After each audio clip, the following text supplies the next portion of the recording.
السلام علیکم ورحمۃ اللہ وبرکاتہ۔ بسم اللہ الرحمن الرحیم۔ Welcome to my channel. میں ہوں آپ کی بہن عائشہ محمد۔ کیسی ہیں میری پیاری بہنیں؟ امید ہے آپ سب خیر و عافیت سے ہوں گی۔ اللہ تعالیٰ آپ لوگوں کو بہت بہت خیر و عافیت سے خوش و خرم شاد و آباد رکھیں، ہر بلا اور پریشانی سے محفوظ رکھیں، آمین ثم آمین۔ آج جو ویڈیو میں لے کر آپ کی خدمت میں حاضر ہوئی ہوں، لے کر ہوئی ہوں، یہ ایک ایسا وظیفہ ہے جس کو آپ صرف ایک ہی دن کریں گے تو آپ کی انشاءاللہ تعالیٰ اللہ تعالیٰ کے حکم سے اللہ سبحانہ تعالیٰ آپ کی ہر پریشانی کو دور کر دیں گے۔ اور اللہ کی بارگاہ میں اگر آپ اپنی کوئی بھی حاجت لے کے اللہ کے پاس جاتے ہیں اور اللہ سے اپنی حاجت طلب کرتے ہیں تو انشاءاللہ تعالیٰ اللہ پاک کے حکم سے ایک دن کے اندر آپ کی حاجت اللہ کی بارگاہ میں ضرور قبول ہوگی۔ اگر آپ ویڈیو سے مکمل مستفید ہونا چاہتے ہیں تو آپ اس کو شروع سے آخر تک ضرور دیکھیے گا۔ آج جو وظیفہ میں آپ سے شیئر کرنے والی ہوں، یہ ایک ایسا وظیفہ ہے جو بزرگان دین کیا کرتے تھے، ان کے جو عمل اپنی عبادت کے ساتھ ہوا کرتے تھے اس کو ہم وظیفہ کہتے ہیں۔ جیسے کہ وہ جو بھی دعا کرتے تھے، آیت پڑھتے تھے یا جو بھی ذکر کرتے تھے تو وہ ایک بڑی تعداد میں کرتے تھے، ایک ایسی تعداد میں کرتے تھے اور اس کو اللہ کی بارگاہ میں اللہ کے حضور پیش کر کے اور اللہ سے گڑ گڑا کے اللہ سے اپنی حاجات کو پورا کرواتے تھے۔ آج ہم بھی اسی طرح سے اللہ تعالیٰ سے فریاد کریں گے اور ہم بھی ان کے ہی طریقے سے اللہ کی بارگاہ میں اپنی پریشانی، اپنی ہر مشکل کو اللہ سے ہم اپنی مشکلات اور پریشانی کے لیے ہر مسئلے کا حل نکلوائیں گے انشاءاللہ تعالیٰ۔ ہم ایک ایسے دیکھیں، ہم اللہ تعالیٰ کی دعا میں جو ذکر کرتے ہیں،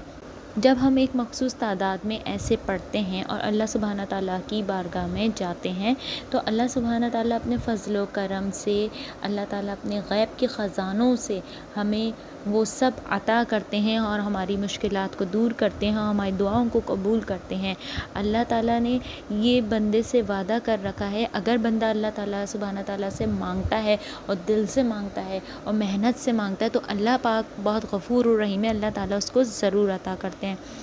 تو قابلین کی حاجت کو بھی اللہ تعالیٰ پورا کیا کرتے تھے، تو جیسے ان کی پوری کیا کرتے تھے جو بزرگان دین ہوتے تھے، تو آج ہمیں بھی ان کے ہی انداز سے مانگنا ہے اور ہمیں بھی اللہ تعالیٰ کو راضی کرنا ہے، اللہ تعالیٰ کو منانا ہے اور اللہ تعالیٰ سے اپنی پریشانیاں شیئر کرنی ہیں۔ تو انشاءاللہ تعالیٰ اللہ سبحانہ تعالیٰ ہم لوگوں کو بھی ویسے ہی عطا کریں گے جیسے کہ وہ ان کو عطا کیا کرتے تھے۔ اور اس وظیفے کو جس طرح سے آپ سے ذکر کیا جائے، اگر آپ اسی ہی طریقے سے اس کو پڑھتے ہیں، اسی ہی طریقے سے آپ اس کو پڑھ کے دعا کرتے ہیں تو اللہ سبحانہ تعالیٰ اپنے غیب کے خزانوں سے انشاءاللہ تعالیٰ آپ کی بہت مدد کریں گے، خواہ وہ آپ کی پریشانی کتنی ہی بڑی کیوں نہ ہو، خواہ وہ آپ کا کتنا ہی بڑا مسئلہ ہو، آپ کے ساتھ بہت خیر و عافیت کے ساتھ اللہ تعالیٰ معاملہ فرمائیں گے انشاءاللہ تعالیٰ۔ آپ کی وہ کوئی بھی پریشانی ہو، آپ کا رشتے کا مسئلہ ہو، شادی کا مسئلہ ہو، اولاد کا مسئلہ ہو، کسی کے دل میں محبت پیدا کرنے کا مسئلہ ہو، کوئی بھی پریشانی ہو، رزق میں کشادگی کرنی ہو، کوئی بھی پریشانی ہو، دشمن سے چھٹکارے کے لیے ہو، آپ کو اولاد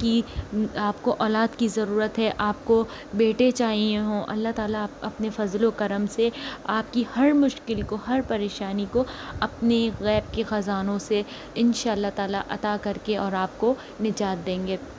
اور آپ کو بہت عطا کریں گے۔ اگر آپ دل سے اور پوری یکسوئی کے ساتھ اس طرح سے کرتے ہیں تو آپ دیکھیے گا انشاءاللہ تعالیٰ آپ مجھے دعائیں دیں گے اور آپ ویسے ہی طریقے سے جیسا میں آپ کو بتاؤں اور بہت دل سے، بہت گڑ گڑا کے، پورے یقین و توکل کے ساتھ، دیکھیے کرتے تو انسان بہت کچھ ہے، یہ بھی کرتا ہے، نمازیں بھی پڑھتے ہیں لیکن نمازیں بھی قبول نہیں ہوتی، کوئی بھی چیز قبول نہیں ہوتی، کیوں نہیں ہوتی؟ ہم لوگ بولتے ہیں دعائیں قبول نہیں ہونی، ہم لوگوں کی یکسوئی نہیں ہوتی، یقین نہیں ہوتا، توکل نہیں ہوتا، وہ ہم لوگوں کے دل سے بھروسہ نہیں ہوتا، ہم لوگ پڑھ تو لیتے ہیں لیکن وہ بات نہیں ہوتی۔ تو آج آپ کو اس کو بہت ہی دل سے یکسوئی سے پڑھنا ہے، تو آپ دیکھیے گا انشاءاللہ تعالیٰ آپ کی ہر پریشانی اللہ کے فضل و کرم سے بہت جلدی دور ہوگی۔ تو اس کا میں ویڈیو شروع کرنے سے پہلے، میں آپ کو بتانے سے پہلے، وظیفہ شروع کرنے سے پہلے میں آپ کو اس کا ایک شان نزول بھی بتاتی ہوں۔ اس کا سورہ کوثر کا وظیفہ کرنے سے پہلے اس کا میں آپ کو شان نزول میں بتاؤں کہ شان نزول میں آپ کو بتاتی ہوں کہ جو ہے حضرت ابن حاتم نے ابن حاتم دلائل نبوت میں جب حضرت حسین سے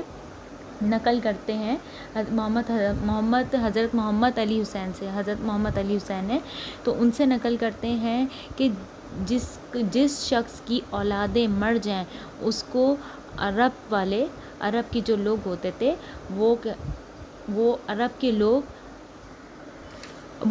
کے لوگ اس کو ابتر کہا کرتے تھے۔ ابتر کا مطلب ہوتا ہے، یہ جیسے آپ نے اس کے آخر میں بھی پڑھا ہوگا، اس سورت کے آخر میں ابتر آتا ہے تو وہ اس کو ابتر بولتے تھے، یعنی کہ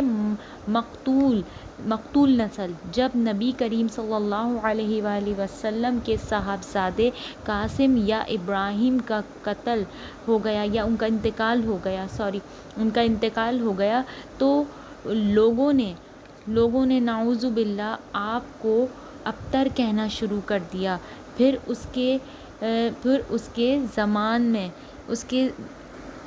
کے زمان میں اللہ سبحانہ تعالیٰ نے اس سورت کو نازل کیا۔ ایک اور روایت میں ہے جس میں انس بن والی کا نام ہے، خاص طور پہ اس کا نام آیا ہے کہ اس کا نام خاص طور پہ اس لیے آیا ہے کیونکہ جب بھی اس کے سامنے نبی پاک صلی اللہ علیہ وسلم کا ذکر کیا جاتا تو وہ کہتا کہ اس کی بات چھوڑو، یہ کوئی فکر کرنے والی بات نہیں ہے اس کی، کیونکہ وہ تو ابتر ہے نعوذ باللہ، اور وہ تو مقتول ہے اور وہ مقتول نسل ہے، یعنی کہ ان کے بیٹے مر گئے ہیں، تو وہ اس طرح سے بولتا تھا تو کہ اس کی نسل تو ختم ہونے والی ہے، وہ اس طرح سے بولتا تھا۔ تو اس بات پر پھر اللہ تعالیٰ نے یہ آیت جو ہے، اس آیت کو اللہ تعالیٰ نے نازل فرمایا۔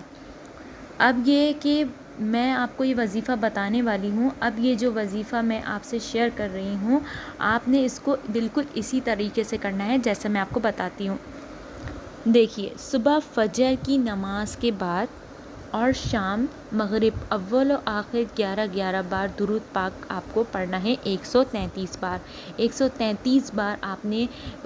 بسم اللہ کے ساتھ پڑھنا ہے، ٹھیک ہے؟ بسم اللہ کے ساتھ آپ نے یہ سورت پڑھنی ہے۔ درود پاک آپ نے 11 مرتبہ پڑھنا ہے اول و آخر، اور بسم اللہ کے ساتھ آپ نے 33 بار اس سورہ کوثر کو پڑھنا ہے۔ آپ نے سورہ کوثر کو پڑھ کر ایک ہی جگہ بیٹھ کر بہت ہی یکسوئی کے ساتھ، بہت ہی گڑ گڑا کے دل سے اور اطمینان کے ساتھ، بہت ہی یقین اور توکل کے ساتھ پڑھنا ہے، اور آپ نے اس کو پھر پڑھ کر اور گڑ گڑا کے دعائیں کرنی ہیں اور سجدے میں چلے جانا ہے۔ سجدے میں جا کر آپ نے بہت دعا کرنی ہے اور دل سے اور پورے یقین اور توکل کے ساتھ، دیکھیے جب تک کسی چیز پہ یقین اور توکل نہیں ہوتا، بہت گہرا یقین نہیں ہوتا، تب تک وہ چیز جو ہے اثر نہیں کرتی ہے، اپنا نہیں دکھاتی اثر، اور اللہ کی بارگاہ میں بھی جب قبول ہوتی ہے، دیکھیے کچھ چیز صرف تعدادوں سے بھی قبول نہیں ہوتی، تعداد بھی جب قبول ہوتی ہے جب اس پر آپ کا یقین اور بھروسہ اور توکل بہت گہرا ہوتا ہے۔ تو جب آپ اس کو دل سے یکسوئی کے ساتھ پڑھیں گے بہت، تو انشاءاللہ تعالیٰ اللہ سبحانہ تعالیٰ اپنے فضل و کرم سے آپ پر اپنا کرم فرمائیں گے اور آپ کی غیب سے مدد فرمائیں گے اور آپ کی مشکل کو دور فرمائیں گے انشاءاللہ تعالیٰ۔ آپ مجھے دعائیں دیں گے، اور یہ 1 دن کا وظیفہ ہے، 1 دن کے وظیفے کے بعد انشاءاللہ تعالیٰ آپ کی ہر مشکل، ہر پریشانی، ہر آپ کا غم دور ہو جائے گا۔ آپ کو صرف یقین اور توکل کرنا ہے، آپ اس کو کیجئے، اور پھر آپ مجھے بھی اپنی دعاؤں میں یاد رکھیے گا، اور کیونکہ اللہ تعالیٰ ہم لوگوں کو ایک دوسرے کی دعاؤں کے لیے ہی اللہ تعالیٰ نے بنایا ہے۔ آپ مجھے اپنی دعاؤں میں یاد رکھیے گا، میں بھی انشاءاللہ تعالیٰ آپ لوگوں کو بھی اپنی دعاؤں میں یاد رکھوں گی، اور امید ہے آپ کو یہ وظیفہ اچھا لگا ہوگا، اور انشاءاللہ تعالیٰ آپ کو یہ میری پوری ویڈیو اچھی لگی ہو تو اس کو لائک اور سبسکرائب کیجیے گا، اور انشاءاللہ اللہ کے فضل و کرم سے اگلی ویڈیو میں آپ کے لیے ایک بہت ہی خوبصورت اور ایک ہی بہت ہی فائدہ مند وظیفہ لے کے آنے والی ہوں۔ جب تک کے لیے مجھے اجازت دیجیے اور مجھے دعاؤں میں یاد رکھیے گا۔ اللہ حافظ۔